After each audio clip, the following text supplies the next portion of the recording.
हिंजवडीमधील IT कर्मचाऱ्यांसाठी आता आनंदाची बातमी आहे। 31 मेपर्यंत जे आहे ते हिंजवडी, मान आणि शिवाजीनगरची मेट्रो जी आहे ती सुरू होणार असल्याचा दावा जो आहे तो आता प्रशासनाकडून काही दिवसापूर्वी करण्यात आला।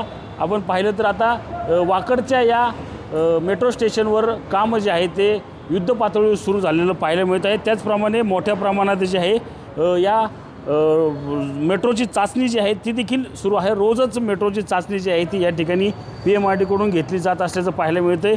आपण पाहिलं तर 15 मेच्या दरम्यान PMRD आणि पुणे IT सिटी मेट्रोच्या यांच्या दरम्यान झालेल्या बैठकीनंतर मेट्रो लाईन 3च्या औपचारिक उद्घाटनाची तारीख जी आहे ती निश्चित केली जाण्याची शक्यता जी आहे ती या ठिकाणी समोर येत आहे। आपण पाहिलं तर या मुख्य मार्ग जो आहे तो आपण पाहू शकतो की हिंजवडी ते शिवाजीनगर हा मुख्य मार्ग आहे। यामध्ये अनेक IT कर्मचारी जे आहेत ते या हिंजवडी नगरीमध्ये जे आहेत ते कामासाठी येत असतात। अनेकदा वाहतूक कोंडीत जे आहेत ते अडकत असतात। मात्र आता या वाहतूक कोंडीतून वाचण्यासाठी आता आपण पाहिलं तर ही मेट्रो जी आहे ती कुठंतरी या संपूर्ण हिंजवडी परिसरात काम करणारे कर्मचारी IT इंजिनियर असतील यांना वरदान जे आहे ती ठरणार आहे। मात्र या ठिकाणी सुरू असलेल्या कामाचा वेग पाहता 31 मेपर्यंत ही मेट्रो सुरू होती का ही साशंकता जी आहे ती आता समोर येताना आपल्याला एकूणच पाहायला मिळत आहे। रणजित जाधव, TV9 मराठी, पिंपरी चिंचवड।